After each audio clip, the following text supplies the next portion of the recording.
I don't know. First time I saw Matilda, I was probably like,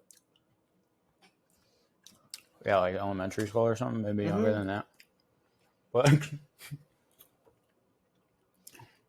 it's one of those experiences where you see it and you're like, I don't know what's going on. I like that person though. Miss Honey? Yeah. Yeah, Miss Honey was my gay awakening for sure. I didn't even understand what was happening, but yeah.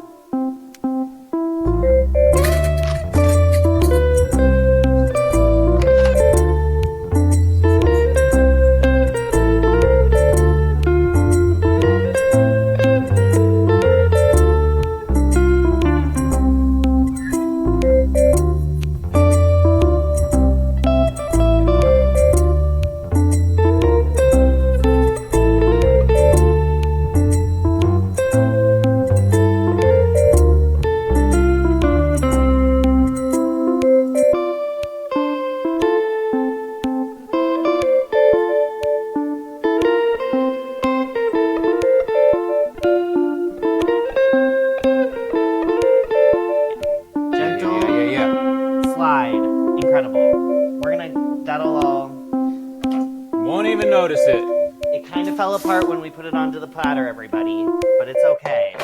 Now you can see. See, you can't even tell. Bake for 70 to 75 minutes. Yeah. Okay. I know, right? Cool. Okay. You ready? Yeah. Hey. Hello.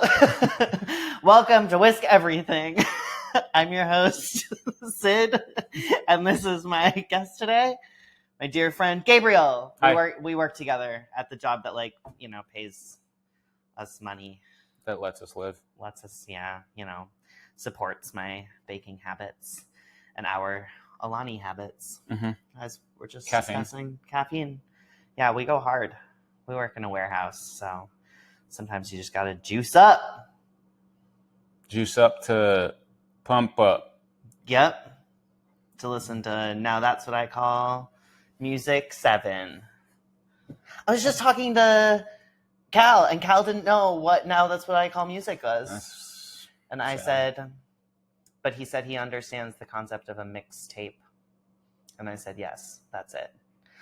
Yeah. But like a culturally unifying mixtape. Right, exactly. Of the hits of that year. But they make 3 Now That's What I Call Music per year. I know, that was wild to find out about. I didn't know that. Yeah. Until you said that. I mean, Google. I thought it was I thought it was annually. Me too. But then how do we have 67? Because we didn't even have CDs 67 years ago. I know. So. Wow. The more you know, everybody. Today, we're going to make the chocolate cake from Matilda. It's going to be so fun. And I think it's going to be really easy, actually. So are we going to commit to eating it? Cool. Are we going to commit to eating it the way that it's eaten? Yeah, I mean, we're going to... Okay, barehanded? Yeah, but probably, not the whole... But yeah. Section some off? Yeah, section some off. But just and there will be an imaginary line, But obviously. I'm sad that I didn't get Miller milk, though, because that would have really... I almost texted you to be like, bring Miller milk, but then that didn't happen. But Miller milk is the best milk, you guys. Sometimes they give us little shooters. Did you watch the video of the cows going out? I haven't seen it yet. I need to, though. Oh, onto pasture? Yeah. Oh my God, they get do so like happy. A big release. Oh, yeah. They get so happy. Yeah. I gotta watch it. Oh, yeah. I would love to participate in it one day too. Yeah, maybe next year. And just see cows just like. Yeah, they start bucking. Yeah. They're like just. Yeah. They get the fucking spring zoomies like the rest of us. So. It's true. If you haven't seen it, watch videos, everybody. It'll make your whole life better. Mm-hmm. Okay, great. You ready for this? Yes. Okay, I forgot to get some things. Mostly this. That's okay. It's all good, everybody. Safe. Okay, so do you want to do the milk part? Yeah. Okay. And it says whole milk, but I only have heavy cream. That's probably better. So I think we could probably do like half water and half heavy cream. Oh, okay. just so that it's still gonna be. Do you prefer the cup measurement or the gram measurement? I think for this we can just use the cup. Just use cups. Okay, so 3/4 heavy cream, 3/4 water. Yeah. Okay. Yeah. Okay. Ugh. I'm so excited. Also, this is like, ooh, and I can start boiling the water because this is one of the recipes that has coffee in it with espresso powder. I know. Should I just get it? Oh yeah, Sink. just out of the sink. Maybe this already has enough water. Yeah, it does. Okay. Yeah. Okay. Then add vinegar. And then here. add vinegar. Yeah. Okay. 1.5. You can start with a little fork. Wait, Okay. 1.5. Yeah, table. Okay. This is very nice. I like this I'm consolidation trying. of the tools. I'm trying. There's been a learning curve, you know. I plugged my computer in right away this time. I brought an extension cord for the like I wrote down the instructions instead of having it on my phone. I'm really trying, you know. We're always just learning. Yeah. Learning and growing. Okay. 375. Okay. I think baking is like the ultimate way to exercise that in your life too. Which part? Just like learning in that way and like finding what should be refined or made, you know, figuring out your way of organizing yourself to do what you need to do. And it takes a lot of like, well, that didn't work. Right. I'll try it again next time. I mean, this is the recipe that last time I tried to make the frosting, I used tapioca powder instead of cornstarch, and it ended poorly. Yeah, so what ended up happening? You brought that in, right? We had that. We sampled that. God, did I bring it in? I might have brought it in because it was like a big boba. Oh. But it made it into a giant boba. Yeah. Instead of, or like a big tapioca pearl. Yeah. A giant chocolate tapioca pearl. Is this okay to put like... Maybe let's put it in here. Okay. That's great. Yeah. Keep it. This is just like nice and... I know. You know. I know. Yeah, I'm trying to be... Thanks for being aware. Yeah. Oh, God. What was the last thing that you baked? It's been a minute. But bread of some kind. I think I was really like last. So it's time for me to start again. I was actually talking to Aaron about it this morning. That like I need to get back into bread baking shape. Do you have a? I was gonna say SCOBY. It's not a SCOBY. Do you have a mother? No, that's also not the right word. I don't bake sourdough. I'm intimidated by it. I've tried to make starters like 4 times. This sort of goes against what I was just saying about like trying again with baking. I've tried sourdough 4 times, failed. Or did you learn? Or did I learn that maybe that maybe I just want to bake with yeast, and that's okay. You can just do that. Yeah. And also, like, sourdough it's complicated. And, like, I don't know. I think I have a big sourdough starter, like, in my fridge that, like, I don't know, it's just sitting in my fridge. Yeah. I'll bring it back to life when I want to bring it back to life. But, like... Well, I think I felt some, like, weird social pressure to, like... You're only a bread baker if you have made your own. Yeah, like that's some real elitist. Weird, yeah, that's some weird thing. And I was just like, no, But apparently, there's like a whole school that's like thinks like baking bread with yeast is really difficult, and so whatever. And it's not even about like who's doing like the harder thing.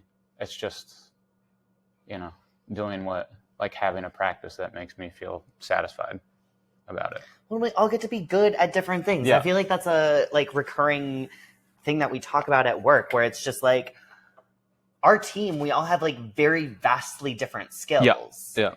And like, but like when we are all working together, like, we're a solid team. And it's like, but like, you know, we all have different strengths. And like, yeah, we don't all need to be baking bread, you know? Right. Because as delicious as bread is, and as much as I can fuck up some good bread. But long story short, last thing I probably baked was, I was baking a lot through the book My Bread, who is, I'm going to space on the guy's name, but he started Sullivan Street Bakery, which is this pretty... God, that sounds familiar. Great bakery in New York City. Thank you. Okay. And he started off as like a potter. Okay. Like he doesn't even have like professional, he didn't go to like culinary school or like, you know, he just like did it on his own. Probably being a potter like contributed to that sort of being able to translate that skill. But he bakes Italian style breads a lot. What does that even mean? I'm not totally sure yet. Okay, cool. But one of those things, I sort of like bought into it quickly because one of those things I learned is that they're often, they use yeast as a rising agent in Italian bread. So I was like, okay, maybe I found my sweet spot here.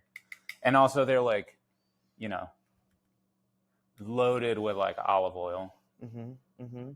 Sometimes you're like, so the last thing I probably made were these things called stecca, which are like short baguettes that you put, you basically fry them in olive oil when you bake them. Yeah, there's like two. That sounds like focaccia. It was just like heavy on the olive oil. But it's not quite like, you know how focaccia is like sort of like massage wiggly. And So this is like a little stiffer than that.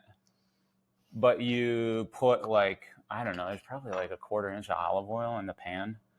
But then you put like, you make these like little dimples in each baguette, and then you put like, you know, cherry tomatoes in it, and you olives, put stuff in it? or like cloves of garlic. I love bread with stuff in it. Okay. And there's like, you know, like one of my favorite things in the world is like, you know, the immediate validation of like smelling freshly baked bread. Yeah.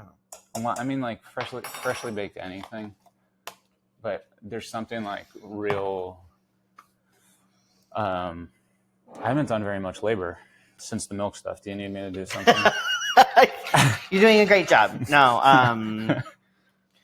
no. I mean, like, I have we're just baking together. You know, I'm happy to hear your thoughts on baking. Jesse asked me before I did this if I was gonna be uncomfortable with anything. I said, if somebody calls me lazy, that's the only thing I'd be uncomfortable with. And I said, I would never call Gabriel lazy. And I've contributed the least so far as effort goes. So. I know, but I did also rope you in immediately when you got here. We're rototilling our garden today, and we're borrowing a rototiller from like a friend, and it's heavy. And so I was telling everybody, including Gabriel, immediately when he got here, I was like, just so you know, you're going to help me put a rototiller into the back of the truck. So I was like, get this guy a job. Like, give this guy a task. I mean, we've like talked about it a lot, but obviously we like know each other well enough for you to make that internal judgment to be like, he probably won't say no if I'm like, you're gonna help me with this thing. It's not I'll be like, yeah. Sweet. I feel like you show up with enthusiasm. Does that feel accurate to you? Okay. Try to. Yeah. And I trust your nose, because I feel like I have seen you. Nose is it? I was like, what am I like? My sense of smell. You don't know me. Oh, I get what you mean. Yeah. Yeah. Like I've seen you hit your limits a few times and been like, no, this sucks, or like, no, I'm not going to do that. Oh, that's like interesting. Yeah, it was like one of the first times that we interacted, and you were like, the ice cream thing, the fucking ice cream thing. Dude, I don't even remember what happened. I think we were all trying to get into the freezer at the same time, into the tiny freezer, and I just spazzed. No, you didn't. But like afterwards, you were like, we can't do that again. That was horrible. And we were all like, okay, great. Yeah. Like, yeah, we don't have to do that again. No, I think that you had a very appropriate reaction to like, something that was like very easily changed. Uh-huh. Like we just needed somebody to say like that sucked. Yeah. Which, oh, that's good. Which I feel like sometimes we say that sucked and it's like not heard, and sometimes we say like but like within our team, if somebody's just like, I don't want to do this, usually somebody else is like, okay, great, let's do something else. Like we don't have to, like, things aren't set in stone. Yeah, we do. So wild. I wonder when the, like, was it always like do you know if it was like a KitchenAid thing to be like the bowl's going to be static and the arm is going to spin? Is that like a KitchenAid stand mixer specific thing, or I wonder? Maybe. So Gabriel is looking at my mixer and got here and was like, why does your and like the bowl spins on my mixer because it's old. The bowl spins instead of the beaters mixing, and so I don't know if it was KitchenAid. I mean, this thing's probably from the 70s. Yeah. Like, it's not... when you had been talking about this, that it was like your grandmother's stand mixer, yeah, I had blown it up into my head that it was like, that it was going to be this like, you know, made from like submarine steel or something like that, you know? But also it's like pleasantly, you know, not like super, not, you know, like if you find like old kitchen equipment from like the like mid-century or something, it's just like huge and like 5,000 pounds. Yeah. You know, but this thing jumped off the counter because it was beaten bread too hard. Because the bottom is there's no weight to it. The bottom is see, as it just like as well. That's okay. You know. So I mean, and I love it, and also it's just like, if I want to be selling anything, it's just like not actually food safe for the masses, right? But like, right, I love it. I'm gonna keep it forever, right? You know, right? Sentimental. I'll make a cake in it, like, you know, make some personal cakes in it, some low stakes things. But it's it works. It works, and it's got great lineage to it. Yeah, you know, many memories. That's So that's the valuable. Things that matter. Yeah. Okay. All three right, eggs. So 3 eggs. You want to do 3 eggs? One of these? Actually, right into here. Oh. Yeah, room temp. Eggs. Pulled them out this morning. Does that really affect things? Yeah, I've learned a few times. I think it has to do with air. Oh, somebody in my comments is going to be like, that's so wrong. You know, Jesse, I got it on the nice counter. It's okay. All right, compost here. Yeah, that's great. I always forget why. And sometimes I do it, and sometimes I'm like, no. Like, I try my best because it does affect something, but I don't remember what. So, which is mostly how I feel about baking. I mean, it also said to, like, it did say to sift the baking cocoa into this. I'm gonna fucking sift it. Well, you sifted it by mixing it, right? I mean, I feel that way. I don't think that, like, anybody who, like, really is, you know, doing the things would agree, but okay, great. We made buttermilk. Yeah. Oh, it's thick. Okay. And then vegetable oil and vanilla. We're adding all of those things. Okay. So 1.5 cups of vegetable oil. Here, we can use this one again. We got, great. And vanilla is here. Incredible. 2.5 teaspoons. We're just gonna, this is a tablespoon. We're just gonna kind of, we can play it a little fast and loose, you know? I was who's gonna say? Yeah. On the topic of like sort of recognizing, or something that you talk about a lot, like discerning sort of where your weak points are in life. I don't think I use the term weak points though. But I No, understand what you you're don't. saying. You don't. Like, what do you say? Like, I feel well, like you growth definitely... edges or Sure. like, sweat, everybody. Soupy. Might spray. Go slow. Yep. Okay. So that's good. Okay. I think one of the... So I will have worked where we work Yes. for a year in June. Yeah. And I was sort of joking with Aaron this morning about like, oh, we're hitting like the 1 year point of when I start getting fidgety about like, why am I still here? Because I've like bopped around from jobs a lot. Yeah. And I start getting like, I don't know, what's it called? Like,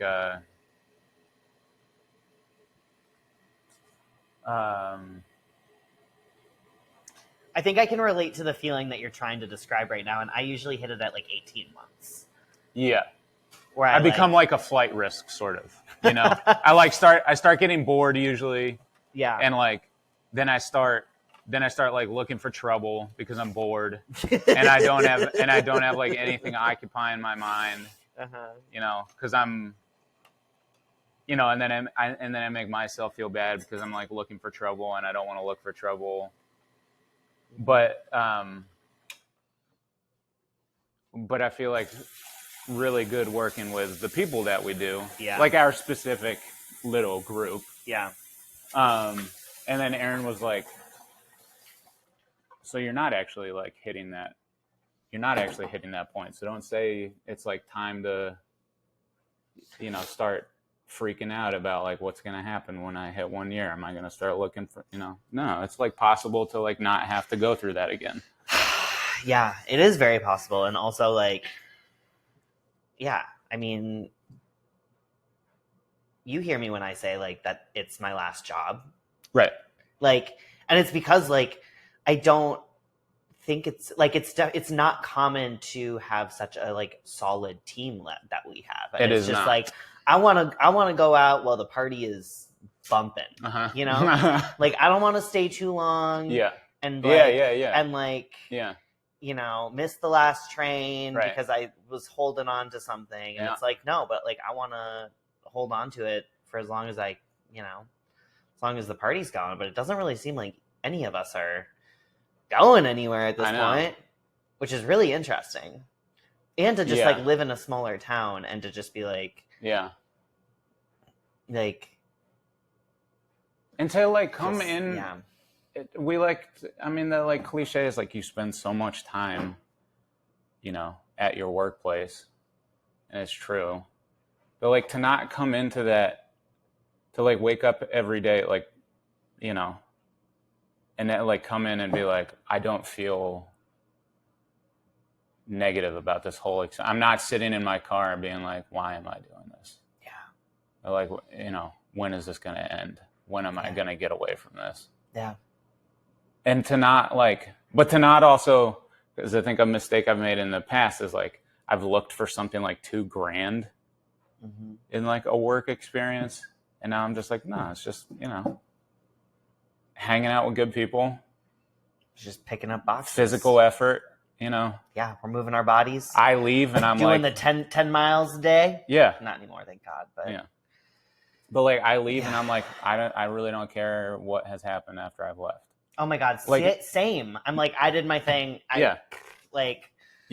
Other people are there to think about the things I don't want to think about. I'm grateful that they're there. Yep. But it's not, you know, because if I was in that position where I had to think about those things, I would just be like, you know, looking for fights. Yeah. For no reason. Yeah. No, I got other people to fight with. You know? I don't want to fight at work. Yeah. But I mean, it did feel like a testament when I had COVID last week that like I actually missed going and like moving my body and like hanging out with people there and just like I was like I'm missing things. Yeah. And it's hard to describe to people that like aren't there or like, you know, and I've had so many jobs that I've hated it and I've like been like, wow, this is miserable. I don't think I can keep going. And then and I think like what feels good about like working with the like few people that we do too is that like, you know, you probably worked in places where there's a lot of grandstanding about like, you know, what did I call it the other day? Like, or it's like organizational gaslighting, you know, where like when people are like, oh, we're not here for the paycheck, and you and I are both like, I don't know. I mean, I like being able to pay bills. I do. Yeah. My cats do have. Right. Yeah. Needs. I think you were like, I gotta buy cat food. Like, I don't know. Like, Yeah. I do have responsibilities. But to like the thing I think that's most important for me is like I want to show up for y'all. I mean, same. You know, Same. and like even when like when you were out, I was like, all right, got to make good. I got to do like me plus Jesse time. No, oh my and God, then, Gabriel, that is not physically possible. You already do 110%. But then when like then I was out on that Monday, and oh my God, in my head the whole day I was like, oh, what do I need to let Jesse know? 'Cause, like, it was so good. I was mostly just like I like parked and I was like, but where's I know, Gabriel? that was so sweet. And I was like walking the whole. I was like, but Gabriel's not here. Yeah. Like, what am I supposed to do? Like, but okay, like yeah. And I think like it feels special that we like all want to support each other and like having the least worst time. I know, it's really nice. And I want that for everybody. Like, I feel like so many, like, there's like, it's so common that like because we live under capitalism and like we need to like have jobs and like, I mean, we've done a lot of time in shitty jobs. Yeah. But like to have that be like the regular where it's just like, oh, you hate your job, obviously. And I was like, yeah. But it was like, it was really refreshing when I was like sick with COVID and people were like, oh, like, oh, now you have to go back to work. And I was like, yeah, but I want to go back. But like, that's just like not common. Right. And like, it's not that our jobs are perfect, but like, it feels really good. And like, I want to regulate, or I want to make it, what are the words? I want to make it more like I want it to be more common where people can like have higher expectations of like if something doesn't feel good, but also, you know, like, yeah, I think maybe that's where the discernment comes in of like, what is a realistic thing to ask? And like, where can there be compromise with like our dream jobs versus like, what is just like feels nice and like what but and I think that there's like I sort of just I don't do really well with like thinking too big about something. My skill or like my point of comfort is like individual to individual.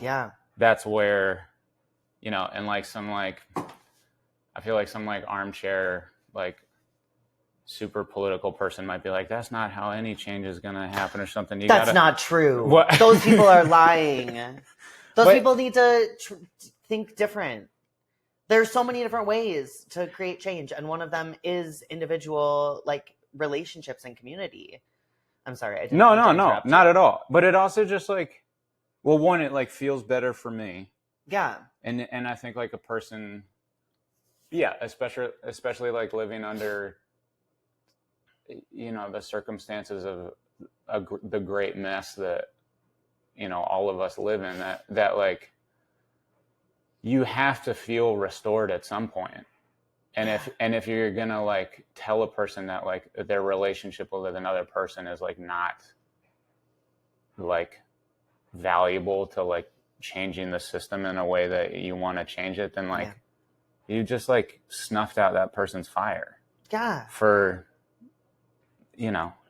Well, and fascism wants us all to believe that there's only one way, but like there are so many millions of ways, and there are so many like, and I think that that's part of what like queerness and transness feels like such a threat is because we are showing that there are so many different ways in a system that like wants us to feel controlled and feel like there's like only one way to exist and only one way to like be in community and only one way to communicate, and there's a right and there's a wrong. And it's like once we enter into like queerness and like into non-traditional family systems and like different ways of community and like existing in our own bodies and then also existing in relationships, whether it's one-on-one or within groups, like that is a threat to the larger system. And also like I think it's important that we like question and like think about like and make space for like, no, I'm a one-on-one guy.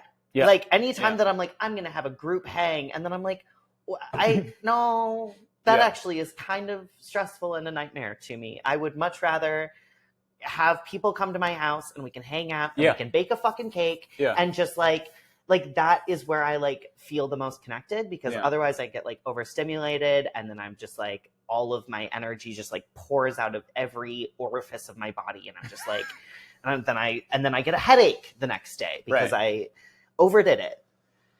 Yeah, and I think that was like one of the early sort of ways that I connected with you, was like we were sort of similarly like the like big the comfort was in like the like smallness of the interaction.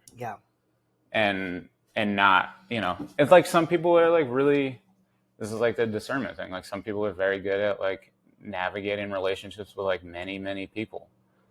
And like the more and more people I'm sort of like around, I'm like, these are just, I like, it's just reducing my opportunity to like be close to somebody and like learn about them and to like acknowledge like,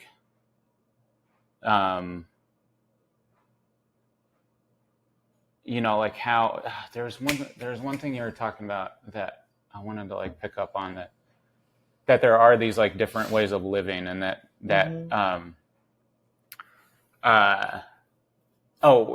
like I think what like fascism or living in like a capitalist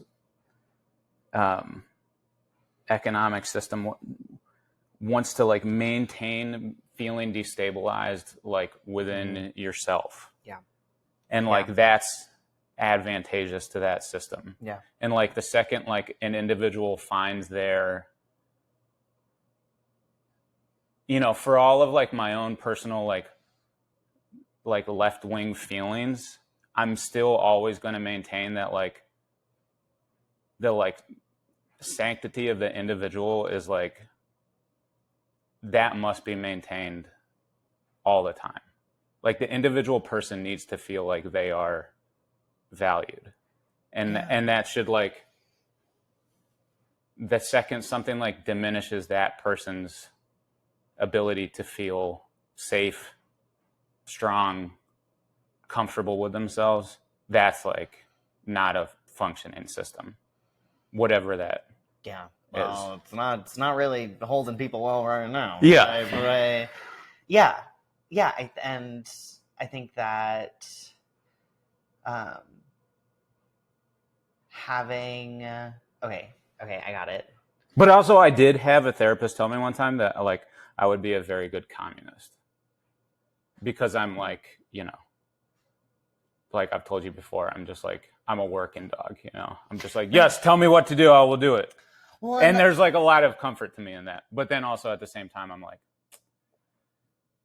man, fuck you. I'm like, well, I feel like I brought it up many times now, but like what, and that's the thing with like our team at work. That's like how like living here works for me. Like that's how like there is a world where we all can like play to our strengths and like feel valued as individuals while also working in a system that isn't based on profit for one person. Like I think that there is such a need for people that are just like, nope, I just want to like use my body, like that feels Yeah. good to me, Yeah. like, and then there are people that like that can't use their bodies or like Yeah. prefer to, you know, do like spreadsheets or like a computer. Like there are so many, like as many people as there are in the world, like there are that many like jobs or like ways to be in community and also like have autonomy and also like yeah. Well, Yeah. that's what I think is. We went to Home Depot yesterday. Love Home Depot. And there's a guy there. Seen him a couple of times. He's an employee there, and he's in a wheelchair. And I don't know like what. And I get like this dude could give less of a fuck maybe about like what I think about his experience. Yeah, he probably doesn't care. Yeah, and like he's living in his own. He's just living. He's not like contemplating like I'm in a wheelchair all the time. I mean, like he's maybe probably over it. Yeah, well, right. I don't know about that, but he probably is just like, well, I work at Home Depot and I'm in a wheelchair. But it feels so meaningful to me, and like sometimes I'll get very emotional about it, like when I see, for whatever reason, like in particular, people with like what are perceived as like, you know, handicaps in a way that like handicapped is framed as like, oh, you can't do what like a normal person would be able to do. I get so stoked when I see those people, and I'm like, oh, you just out here just like, you're just like, I am still 100% a person. Yeah. I just have a thing that I use. Well, and like society makes it so that like it is disabled folks are just like, did you know that they don't pay people on Love on the Spectrum? Because if they got paid, then they wouldn't get their disability, which is fucked up, everybody. It's so fucked up. So fucked up. But it's just like, yeah, like society has pushed disabled people to the sides, and like and so like it is incredible when, you know, when folks can be out living their lives, and also like, you know, I feel like it more highlights the number of disabled people we aren't seeing out, you know, like living lives that like are fully capable of so many things. But like, if there isn't a fucking ramp to get into the restaurant, like you're not going to the restaurant, you know, like if there aren't like, if spaces aren't accessible, then like we aren't going to see people. And like, and that is a tool of the state to erase disabled people. Yeah. And like, to, you know, because if you don't see people, then you aren't, then you just assume they don't exist. It's like how they don't, like when people are like, or like people that are perceived as like not contributing to the system in whatever way the system wants, you know. And by however the system, it's money. They want money. They want labor. If your body, and that's like part of why I'm so terrified of COVID, is because so many people are like becoming disabled from it. And like, and once you're disabled, like the state is taking away people's like, like it's not, it's. And like, even like the way that I think like housing for some disabled people is like, so you know that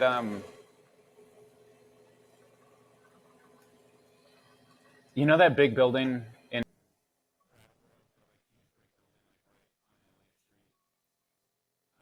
I mean it's like the only is that I don't know. Okay. Downtown. That really big building in the town that's like the largest town here. Us. That's like a little podunk town in any other. But I'm pretty sure it's like, you know, state supported like disabled housing or something like that. Okay. But even that to me is like, you're confining people of a particular like type to like.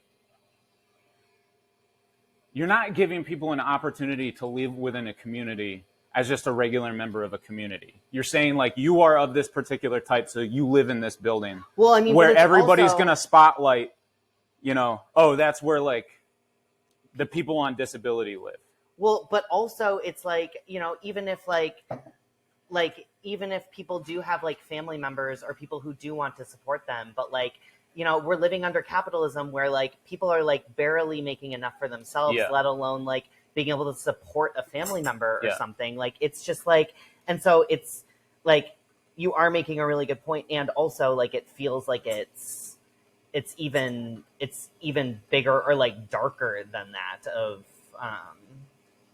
well, and also like they are living, if they're all living together, then they are living within community and they all can like have closeness within like shared resources.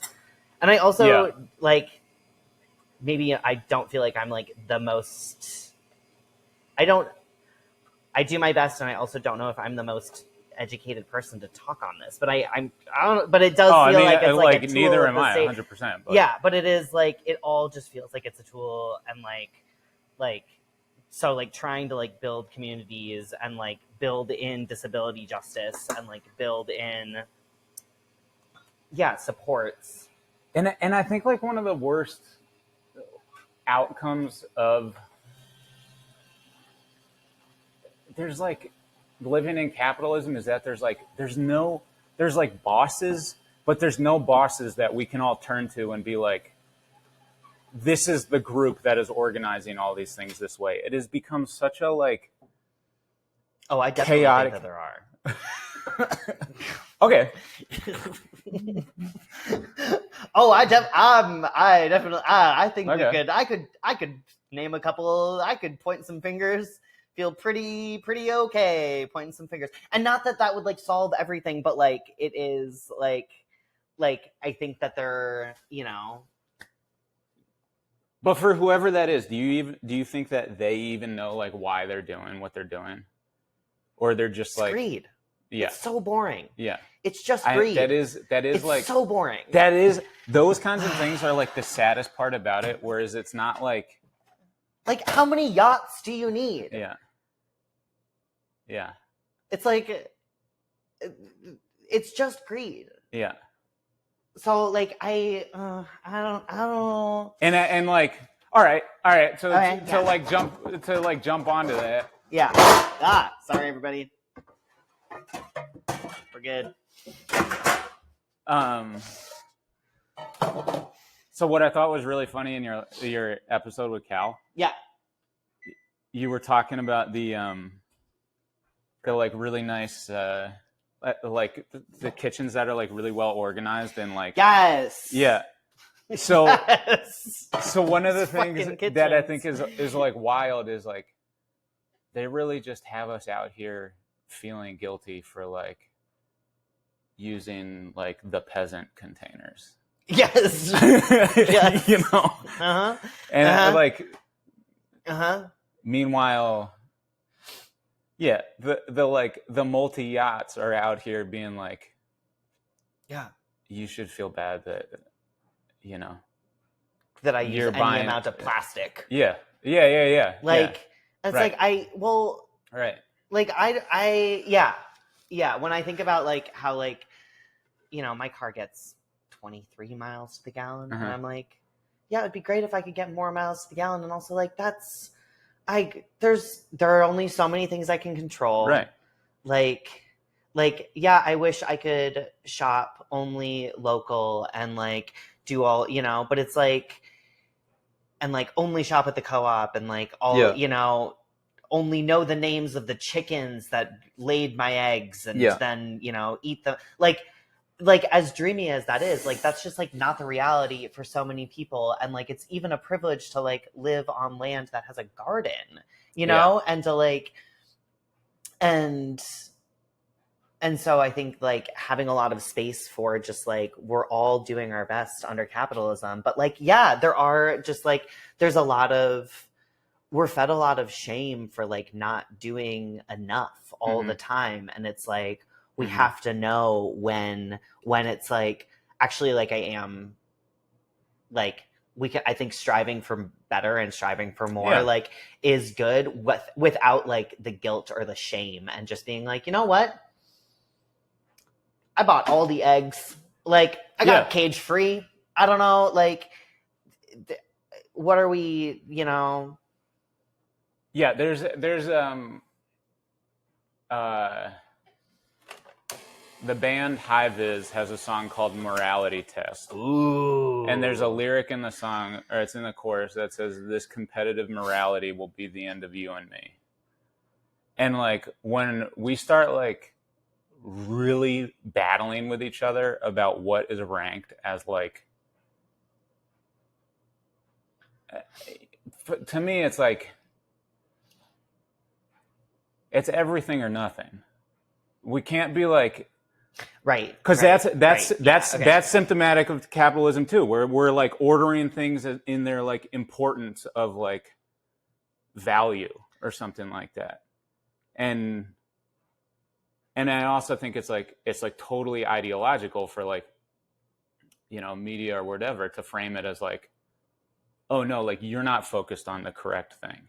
Well, and it's also like it oversimplifies by making things an individual problem, which I think this is just going to be a repeat thing that I say on this, but like making things into an individual problem instead of like a systematic problem. Yeah. Because it's like somebody is out here making a lot of fucking money and and not being held accountable for their 20 yachts and like not being held accountable for like, you know, blowing their own holes in the ozone, you know, like with their private jets and stuff. And so it's just like, but it is a tool of capitalism to separate us and to make it into an individual problem, because like if enough people realize that it is like actually a collective problem and we're all in this like shitty thing together, and like then maybe more things would, you know, maybe we would have less billionaires, maybe we would have, you know,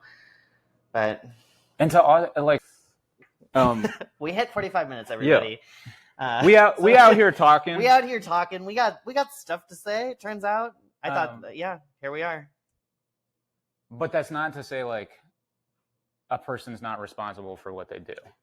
Right. Because you live in like a system that is diminishing you as a person doesn't mean that like you don't have to uphold, or I don't have to uphold like some kind of care and, you know, good treatment of my fellow. I mean, I think that that's like a great, in theory, I'm like, yes, like obviously I want everybody to be nice to each other. And also it's just like, I feel like leaving a lot of space for like we're all living under capitalism. Like when people are like mean to me, I'm like, this actually isn't about me, you know, like if somebody's like, and it's just like, I want people to be nice to me. And also like, if somebody's being a jerk to me, I'm like, I actually don't think that this is. I'm sorry. There's like a super pretty. Oh, like, is Booney out there? Wait, what? There's like to the right. There's like a bluish, greenish bird there. We saw a scarlet tanager on the. I don't know walk what that is, dude. It is like so red with black wings. Oh. It looks like it should be in the tropics or something like that. So nice. Yeah. All right. Sorry. So you were saying. Oh, I mean, just that, like, I think that... Yeah, you want people to be nice to you. I want people to be nice to me, and also, like, if somebody's mean to me, I'm like, this actually isn't about me. And, like, knowing when to just, like, water off a duck's back. Yeah. Like, just being like, okay. But, like, I do want people to be nice. And also, like, you know, if people, like, don't get the kind of care or, like, care that they need, then, like, they, like... then we're all just like bumping into each other with our different brains doing different things. And like, and so like, I agree. I like being nice to people. And also it's just like knowing when to be like, okay, and you're not going to be nice to me. Like I'm going to leave then. Like knowing when to be like, this is where I am and this is where you are. And like, you're going to come at me, but like, that means I don't have to be here. Yeah, the way I like frame it to myself is like, if I ever run into that with someone, I try because I'm very like confrontational sometimes. So it's like sometimes a lot of work to like, you know, reverse gears. Yeah, so it's fair. But sometimes what I try and tell myself is like, all right, is this person communicating with me in good faith, or is something wrong? Yeah. And like, if I feel, if like, and I'm also like so like determined by like my gut that like, if my gut feels like it's in good faith, then like I'll be like, okay, this is like a person of like, sound body and mind or whatever. And I'm like, all right, we can have a conversation and like, roll with this in a way that like supports our mutual like sanctity as a person. Right. But then there's also like sort of what you're saying, that like, all right, this person's not, I'm gonna get out of here. I'm gonna go. Yeah. And that's like, I think that, this is something that not a lot of people spend a lot of time on, but I think that's like a good indication of like your level of self-awareness to be able to look at that and be like, all right, obviously that's not what's going on right now. Yeah. Yeah. Turns out people like to project. Yeah. Okay. Where are we at? Well, now it's going to bake for 70 to 75 minutes. So we're going to build a fence. Set a time. We might go and build a fence. Okay. Yeah, we might go and peek around in the garden. Cool. See what's happening. Maybe do a few of these dishes. And then and then we're gonna make some fudge frosting. But the frosting, we need to make it, and then it needs to cool before we put it on. So I think, but like the cake also is gonna need to cool. So the cake is probably gonna take 20 minutes to cool. So we can probably start decorating it in an hour and a half. Great. So we probably have 45 minutes. Great. Baking timing. Okay. Thanks, everybody. See you in a bit. Okay, welcome back. We have tilled the garden. We're back to make some frosting. The cake is out. It looks beautiful. It's cooling. Okay, so basically it's like 600 grams. It's 3 cups of sugar. This entire recipe has been so much sugar. It told me to sift the cocoa. We're not doing that. But do you think it would be so much better? No, I mean, I could buy a sifter. Like, it feels like one of those things that it's like, eventually I will own a sifter. I just use we have a strainer with a handle on it. Oh, yeah. And that's all I use. I feel like I have used that in the past. Clearly, when I decide to sift flour. Clearly, that's not what's happening right now. And this is some espresso powder and some salt. Also, this entire recipe is from this one guy, and I'll leave something curious. Do you remember what his name was? I tried to say it, and I couldn't say the word because it got stuck in my mouth. I'll put the link in the show notes, and so people can be like, practical peculiarities. Thank you. That's the word. The second I tried to say it to myself and it did not end well. Yeah. And so he made this recipe and it's delicious. And I've made this cake one other time and it was the time, and I've made this frosting one other time. And it was the time that, I used tapioca powder instead of cornstarch. And it did not end well. So this time we're actually using cornstarch. We're going to see what happens. I think it's going to go better.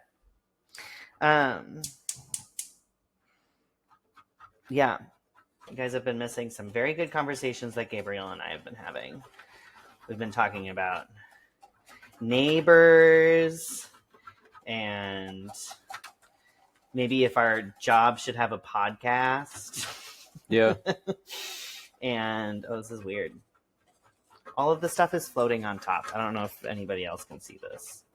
It's fine. It's fine. I mean, really, like, part of the idea for me with the podcast is, like, can we just create something where we can gloat about the fact that we all get along well? It's true. And rub it in people's faces, which is not very mature, but I'm a 36-year-old child.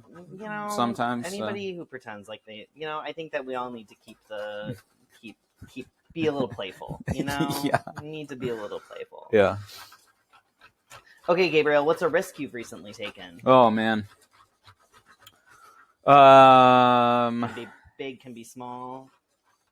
Yeah. The ultimate question, huh? Well, I forgot to ask Cal, so you're the first one. Oh, really? Yeah. Hell yeah. Damn, what is a risk that I've taken? I don't know. That's all right. This is not like a direct answer to your question, but I'm gonna sort of like help myself think about it by talking through it. Incredible. So Love it. I feel like I make decisions a lot that other people would maybe perceive as a risk that I don't. Like part of what we were talking about in between filming sessions is like I go with my gut on a lot of my life. Mm-hmm. I'm not super like to my advantage and disadvantage sometimes. Like I don't think through what I'm doing all the time because I sort of trust my instincts or something like that. So I think I end up taking a lot of risks that I don't necessarily think of in that way. Mm-hmm. But man, a risk that I've taken. I think, well, it has not happened yet. Well, the decision to it. So so in 2 weeks, Mm-hmm. I'm going to a monastery for 4 days to do a workshop on forgiveness. Ooh. Yeah. And so actually doing that will be a risk of a certain kind. Making the decision to really commit to that was a risk of a certain kind, I think. Yeah. Because it's not something, it's not an instinct that come to naturally. I feel like I'm more welcoming of it for other people than I am myself. Mm-hmm. And to also like really like I'm gonna, like I'm gonna turn my phone. I'll be there for like 4 days. I'm gonna turn my phone off.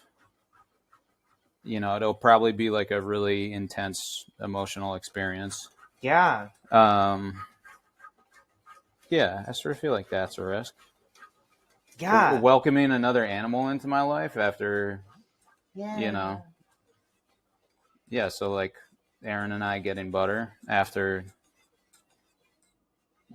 our dog Teddy died, who was like the first animal that we had together and really sort of, was pretty tough thing to experience because, like I think it's like a little bit of a cliche, but like welcoming an animal into your life is basically like committing to the, one of the like biggest losses a person can have in their life, I think. Yeah. Eventually.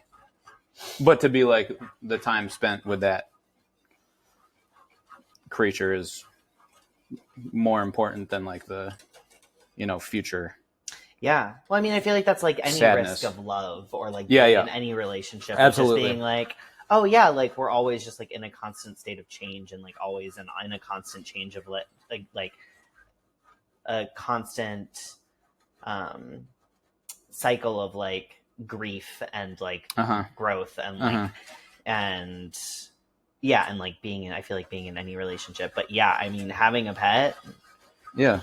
I haven't lost my my cats are still happy and healthy. Yeah. But like, yeah, I'm just like trying to be grateful that I have them, and I'm also just like anytime that I let my brain go into like what happens if one of them, if something happens to one of them, I'm just like, oh, it's intense. Yeah. It's intense. And Butter is the cutest orange cat. She's so good. She's so cute. Yes, she knows what's up. Yeah. So you already know that I'm not like a cat guy by nature. I mean, but you're a little yeah, but like totally won over. Yeah. By Butter. Yeah. Yeah, and I think like and by Lint too. Yeah. Lint, right? Lint. Yeah. Lint, like belly button lint or pocket Yeah. lint. Yeah. Yeah.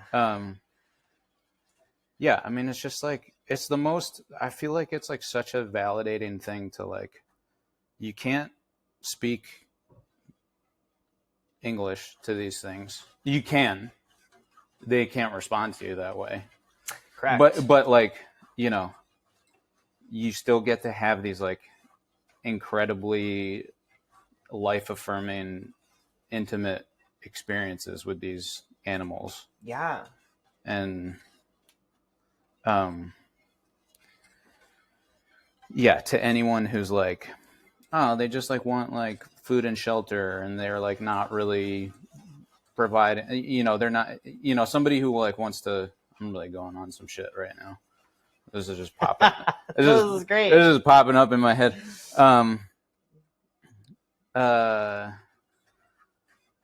To any sort of like aggressive sciencey person that's like, oh, they're, you know, they just like want food and shelter from, I don't even know if this person exists, but no, there are definitely people who wants to like reduce the experience to like something that's like, you just provide them with the things that they need, and like they're not, you know, no, there's something really mysterious and special that happens with animals, I think. Yeah, I think that it's like easy to think of animals as like 2D creatures that like don't have like autonomy and like aren't choosing us, but it's like I do think that Butter chose you. Yeah, absolutely. And like I feel very chosen by both of my cats, and it's just like I think that and like we continue to choose each other, and we continue to like they go out of their way to like be sweet to me, and I go out of my way to be sweet to them, and like it is you know, they say that like it having a relationship with a cat is like basically having a partner, like because it is just like, especially with cats, it's like you need like it's not just, you know, blind love like a dog. I love dog energy. And it's just like it is a very different for sure experience, you know, like Lint doesn't like to get picked up, like Lint doesn't like to be told what to do, and he like, you know, I mean, that like level of sort of straightforwardness of a dog too is like also way more demanding in a way. Like, you know, usually it's like, you know, we're either gonna play or we're not, we're gonna, you know, and like, well, and they look so sad. Whatever I want to do, we need to do it now, or I'm gonna like reject you or like feel, you know, rejected or something like that. Yeah, I feel like with my cats, like they're fine with just chilling for so long. I feel like a lot of the dogs that I've known, like they like really want activity, and when they aren't getting like a lot of like intentional engagement and like an intentional like activity, then they just like go and like lay down and look so sad, and I'm like, I don't know what to tell you, man. Like I have a whole life. I got shit to do. Like I love you, and also like, and so I really appreciate having a dog or like, having two cats, and like being like, we're good just like doing our own thing for the most part, you know, like we come together at night, every night we have our family cuddling time where like I sit in bed and they like come and both try and fit on my lap at the same time, and it's like very sweet. And okay, but you're going to I didn't realize that you were going to a 4-day thing for forgiveness. That's fucking intense. That is a huge risk, Gabriel. You don't know what you're gonna fucking find in your brain, man. I know, I'm sort of which is going to be great. You're going to come out of, like, you're going to find some new edges in your own brain. And also, like, that's a risk. That feels like a bigger risk than having a cat. Yeah, and it's also, you know, I try and be relatively vulnerable with people all the time. But, like, you know, you within, like, the amount that, like, any regular person like wants to be able to control that too, you know, so like you don't want to just like, you know, go out into the world and like spontaneously just like, you know, yell at somebody or like start crying in public or something like that. You know, you want to like, you know, what? Yeah, but I think like, or at least for me, I guess like, you know, you want it to happen on your time, or Okay. I want it to happen on my time. Like Okay. I want to like prepare for it as best Okay. I can. Yeah. But like, you know, more recently in my life, I've like gotten more flexible with being like,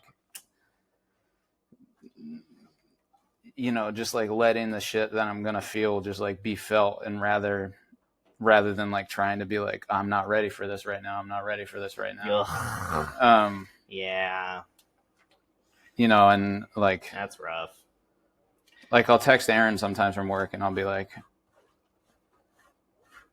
I don't know, because I'll be like listening to a song or something like that, and or like I was driving to work the other day, and I listened to this like choir music as like a way to sort of start my day, because it's just like, you know, kind of, you know, I'm not like starting the day with like, you know, talk radio or like NPR or something like that. Or some of that intense music you listen to. Yeah. But I was like driving to work and listening to this stuff, and I was just like feeling some shit. I was, you know, in like a good way, but also like in a way I was like totally blindsided by.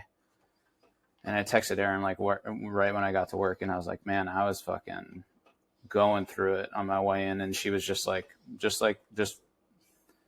the things wash over. Just feel the things. Don't resist it. Don't try and control the outcome. Just, you know, just let it be felt. Yeah.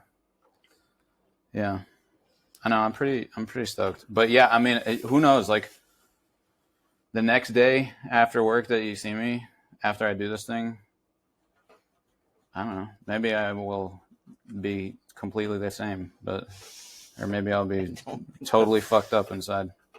In a good way. Yeah, I think that from what I understand, people usually go through just like every emotion, and then like there is, I hope that it brings you clarity or like more understanding, or like whatever you go in for.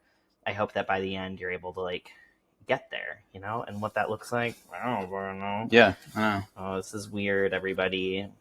It's taking 10 years, and the spatula is getting hot. Oh, the handle is? Yeah. I don't know where our spatula is. It definitely looks like it's. Oh, I think it's thickening up right now. Yeah, is it the kind of thing that's going to happen like real fast? Oh yeah. Oh, but it's too hot. It's too hot. Okay, it's okay. You need a. It's fine.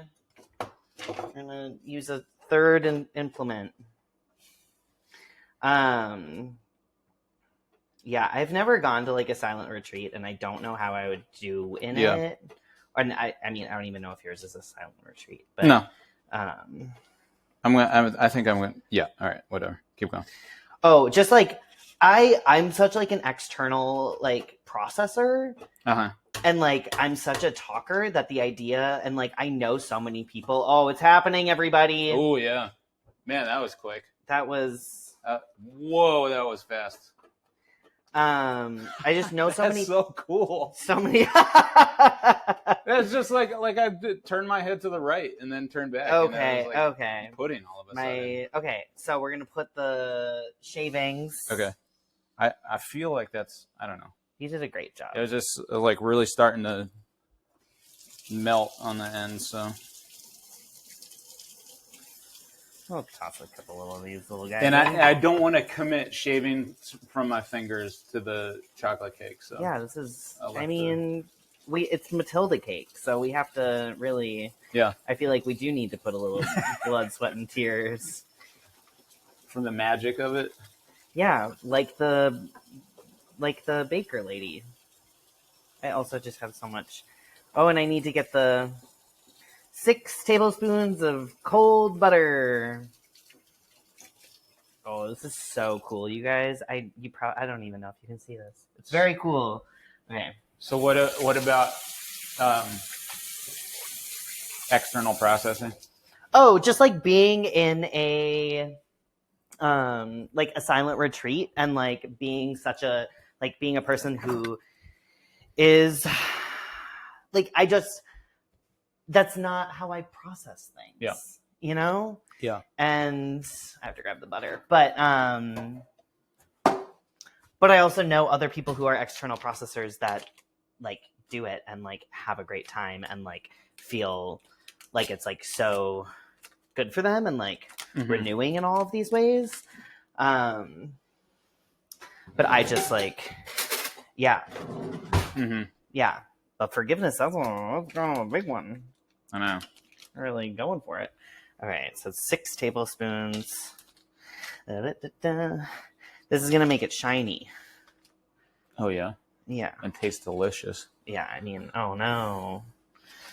A stick of butter. Yeah. And the frosting. In this house. Twisting my arm. Every time. At least 1 stick of butter in the butter here. Or in the frosting here. Yeah. Yeah. I feel like the only way that the way that I have found forgiveness is by like with time. Yeah, yeah. You know, like I feel like, and even that sometimes feels a little tough to access. Yeah, or just like, yeah, like releasing things that were like always outside of my control, or just like right. Yeah, but like having compassion for myself while also having compassion for where the other person was, and like and also like, and then knowing when to like what is mine to hold versus like what I should just be like releasing. And it's just like, oh my God, like, yeah, you know, having compassion for others while also having compassion for myself. And it's exhausting sometimes. Yeah, I mean, so when they tell you the secret, please share. Oh, I doubt that will even be the case. I mean, like, I'm going to be surrounded by not the people in this particular retreat, but like I'll be surrounded by monks who are like who have made the decision to spend their whole life contemplating that. And they haven't found the secret sauce. If they did, like, you know, I can't remember if we were said to turn it out onto a plate. Yeah, I know. To let it cool. Can we tip it up towards the camera just to see the? It said.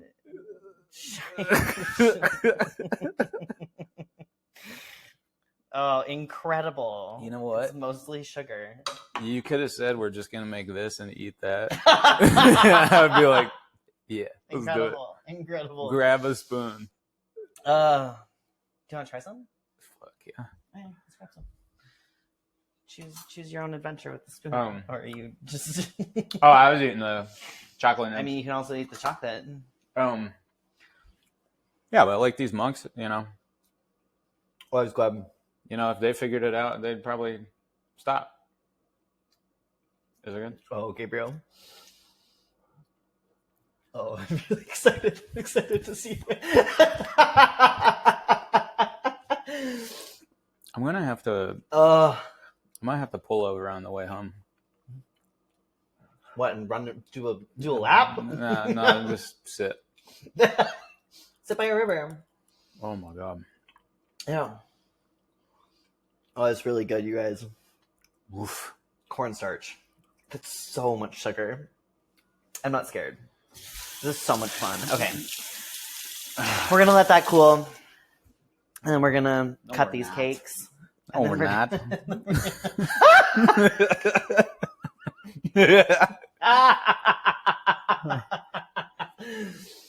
Yeah. And we're this gonna is cut fun. these cakes. So we'll be back to our regular scheduled programming soon. Get this guy some more sugar. Yeah.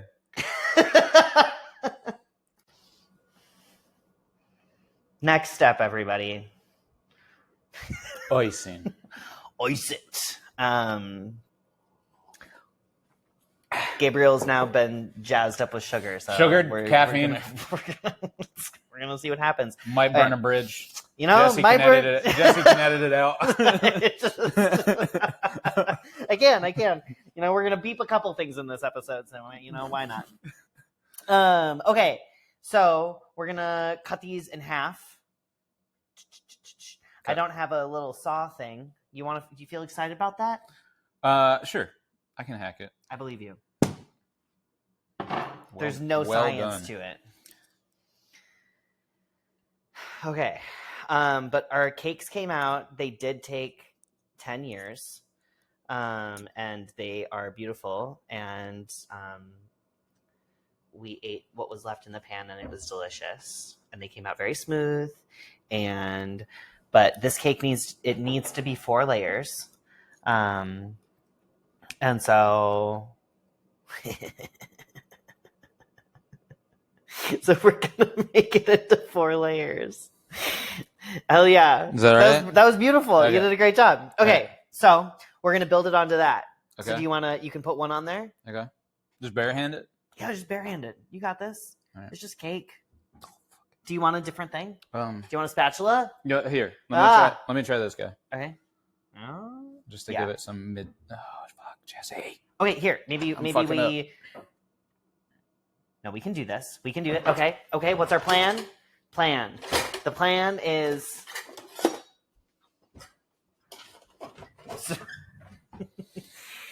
I think it's because it's still warm. It's fine. We got this. That's probably not a bad idea. What? To do what you're doing. And I was thinking about flipping it. Yeah. Okay. But then is it still going to be double? I think we're just going to be... Wait, no. Yeah. Okay. Can you... Yep, probably. Hold the cutting board like towards... And I'm just going to try... We're just going to do a gentle slide. Yeah. Slide. Incredible. We're going to... That'll all... Won't even notice it. It kind of fell apart when we put it onto the platter, everybody. But it's okay. Now you can see. See, you can't even tell. Yeah. You can't even tell. Okay. Yeah, it looks great. Looks great. Do you feel excited about starting to frost it? Yeah. Okay, great. Okay, so I usually... yes, explain. Just, I don't know. I actually Scoop it? don't... Yeah, but it's really wet. It's going to be wet frosting, and so like don't put too much in between layers because it might slide around a little bit. All right. Here, I'll just I got some big spoons if you want. I'll just start.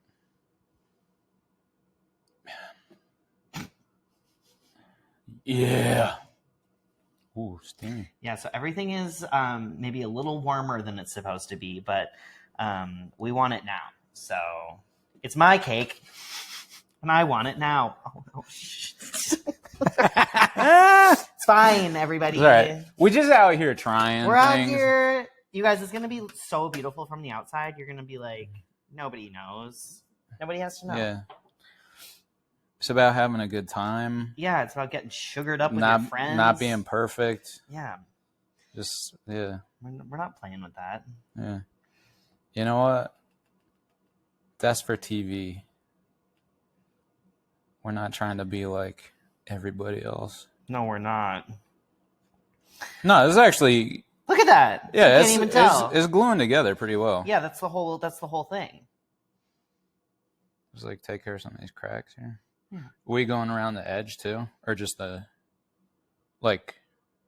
Oops, sorry. No, we're going to make the whole... We're going to... And then do it? And then do it. Okay. Okay. No, for the next one, all right. You want to try the same thing? Should we? Yeah. Mate, so I think I can't. Okay. Yeah. You got it? Okay. Oh, shit. Oh. Here, maybe if I...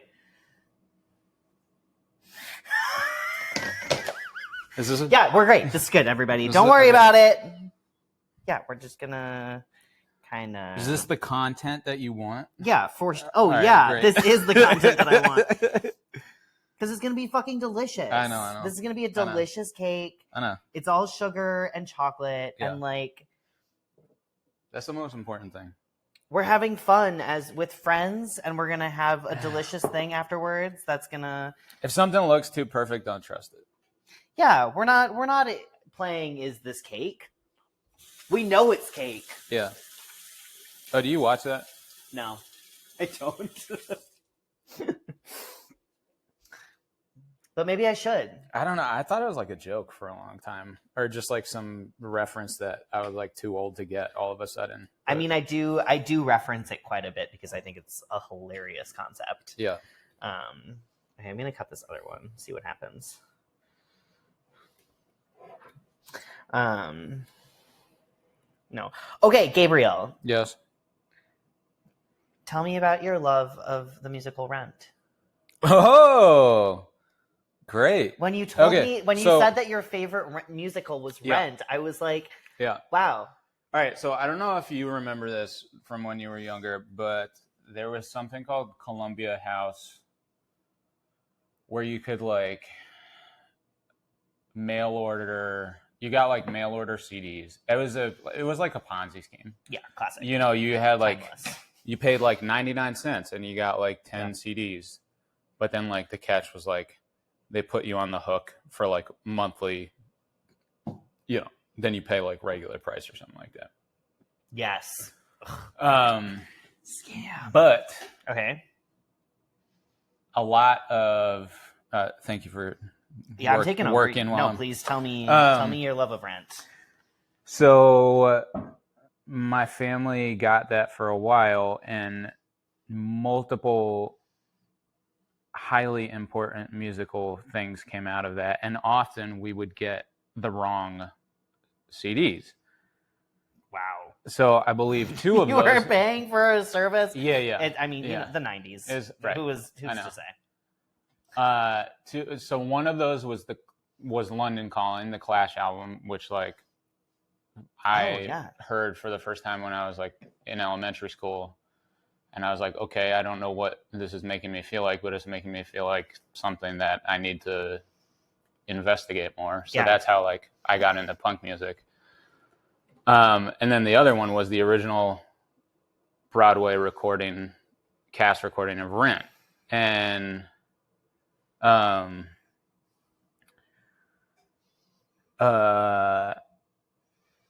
didn't even really know. So I'm not a lyrics person. Okay. I like sound. Okay. In music, like first. I mean, I've sort of grown into being a lyrics person, I guess, or like paying more attention to it. This thing is going to be unbelievable. Yeah. But I was like, and I didn't even know, like I listened to it so young, like I didn't even know like what the content of the show was about at all at the time. Like I could sort of, my parents could probably like vaguely explain to me like what like the AIDS crisis was, and like you know, and I would, rent is too damn high. Yeah, right. Tale as old as time, am I right? And I would probably be like, "Oh, nice, yeah, that's kind of right." Yeah, you got it. Just drop that. Okay.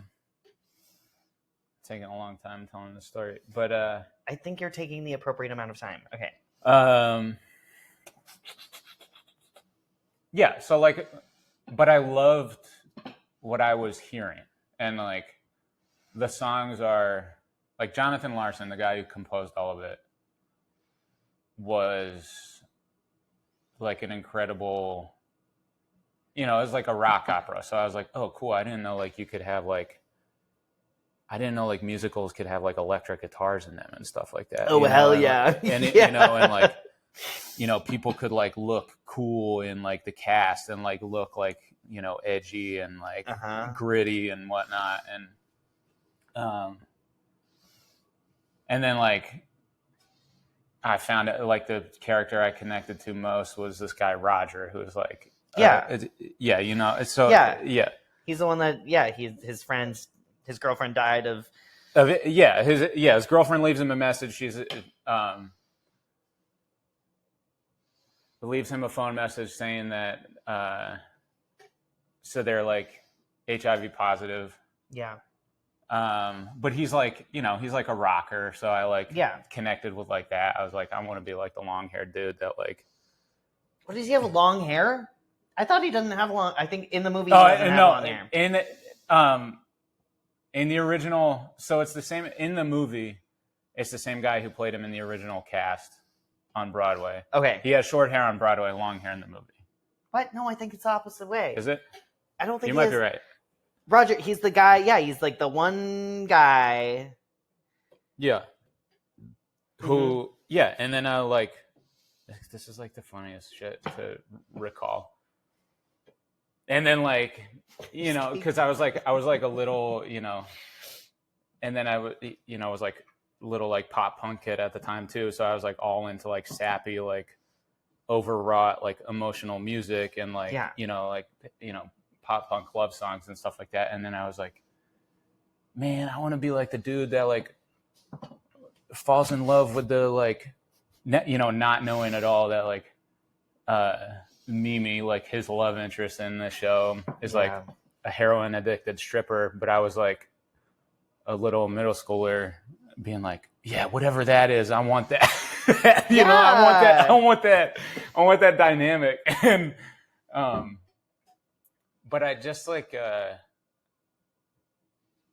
just like loved the way it sounded. I think I like thinking about it as an adult now. I think it was like an early it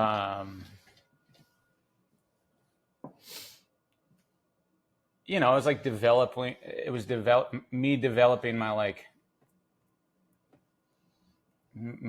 emotional compass or something like that. Like I understood what like I started to understand like what grief was and what like because like one of my favorite songs from the show is I don't know if it's called this in the original cast recording, but it's called Life Support. Yeah. And it's when they're in like their AIDS support group. Yeah. And it's like, it is like a brutally, I mean, the whole show is like pretty, incredibly sad. But it's beautifully done and also just like, very true and also like, intense to witness. But like, whatever it was, like I don't know if I was like hearing, because again I like wasn't paying attention to lyrics that much. I was just like, whatever the way that the sounds that they're singing is making me feel, that's like interesting to me. And then and I've always really liked, I mean, like almost all of the music I listen to is like very like, it's like extreme in one direction or another. I can confirm this, everybody. Yeah, it's true. Some days walk into the cooler. Yeah. Say okay. Right. It's like, it's a great tool. Yeah, because I'm just trying to feel stuff. I'm trying to feel like the limit of something. I'm glad that I think that leaning towards wanting to feel things is better than running away from feeling things. Like, and like whatever tools we need to use to like this thing up. Yeah, you can't even tell that it was all fucked up inside. Yeah. Don't look at that side. I have to really just like all of us walking around all day, huh? Can't even tell that. Can't even tell. Yeah.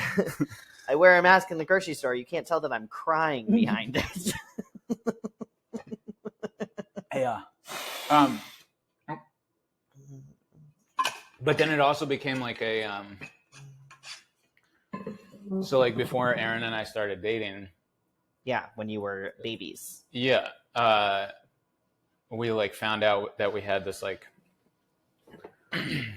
mutual interest in Broadway, Rent in particular, and that was like a big, that was sort of like a real like, kinetic energy moment for us where we were like, oh, this seems like some weird niche thing that like a lot of people in our lives are not like very interested in, but we're like we're super into it, and we like. I want you to know that Jess and my the thing that brought us together was Twilight. When I was like, you also love Twilight? Yeah. And it is just like this a very like, wow, like, yeah, a lot of people are like, ooh, this is, like, yeah, it's just. Well, the best part about that for me is like when I pointed out that sticker on your water bottle one day that has like. I have a water bottle sticker that it looks like a Pantone color splotch, right. But it says the skin of a killer. Yeah. And it's sparkles. And not knowing the Twilight reference, I looked at it And I think I said out loud, I was like, Jesse, what is that? That's like super hard, you know? I thought it was so hard. Yeah, I thought it was like, I thought it was in some like, you know, I listen to like a lot of like sort of like metal sort of oriented stuff, and I was like, that's fucking sick. It's Twilight. Like there is like it is, but, and also yeah. You know, it's beautiful. Gabriel, it happened. Can we get it? Does it get like a proper wiggle on the camera? Can you see the wiggle? I think you can see the wiggle. This is gonna be madness.